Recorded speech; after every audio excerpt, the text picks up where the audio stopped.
22 एप्रिलला जम्मू काश्मीरमधील पहलगाममध्ये झालेल्या दहशतवादी हल्ल्यानंतर भारताने कठोर भूमिका घेतली आहे।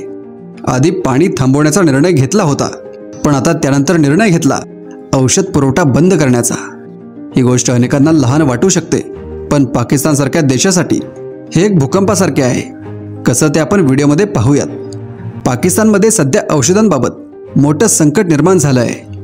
त्यांच्या मिनिस्ट्री ऑफ हेल्थ सर्व्हिसेसने थेट सरकारकडे औषधांसाठी इमर्जन्सी जाहीर करण्याची विनंती केली आहे, कारण तिथल्या रुग्णालयात आता बेसिक औषधांपासून ते ICU मध्ये लागणाऱ्या क्रिटिकल केअर मेडिसिनपर्यंत सगळ्याची कमतरता जाणवायला लागली आहे।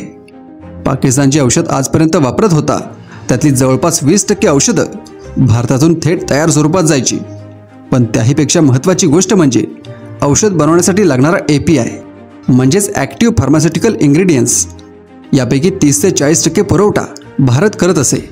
हे API म्हणजे औषधांची आत्मा असते। API नाही तर औषध नाही, फक्त APIच नाही तर इंटरमिजिएरी ड्रग्स म्हणजेच औषध बनवताना लागणारे केमिकल्स तेही भारत पुरवतो। कॅन्सर, डायबिटीज, रेबीज, सर्पदंश, TB, अँटीबायोटिक्स ही सगळी औषधं भारत पाकिस्तानला देत होता, पण भारताच्या निर्णयानंतर या सगळ्यावर आता ब्रेक लागला आहे। आणि हा फटका एवढा मोठा आहे की पाकिस्तान सरकार आता चीन, रशिया, युरोप आदी देशांकडे यासाठी पर्याय शोधायला लागले। पण तिथं सुद्धा 3 अडचणी आहेत।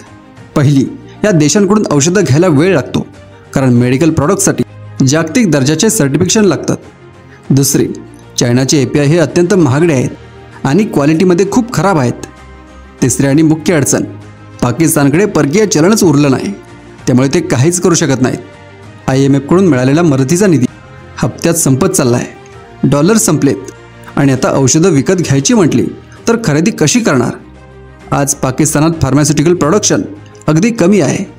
काही मोजक्याच कंपन्या GSK पाकिस्तान, मार्टिन डॉ, गेट्स फार्मा या सरकारला विनंती करतायत की भारताकडून किमान इसेन्शियल ड्रग्ज घ्या, पण भारत सरकार याला विरोध करते। पाकिस्तानच्या नेत्यांनी ज्यांच्यावर दगड फेकले तोच भारत त्यांच्यासाठी ऑक्सिजन होता, तो ऑक्सिजनच आता बंद झाला आहे। हे पहिल्यांदाच होतंय, कारण याआधी पुलवामा हल्ल्यानंतरही भारताने त्यांना जीवनावश्यक औषधं दिली होती। कोविडच्या काळात तर लसही दिल्या होत्या। पाकिस्तानमध्ये आता पुढच्या काही आठवड्यात औषधांची टंचाई प्रचंड प्रमाणात वाढू शकते। ब्लॅकमध्ये विक्री, नकली औषधांची चलती, रुग्णालयात गर्दी आणि मृत्यू यांची शक्यता प्रचंड वाढेल। देशात अस्थिरता निर्माण होईल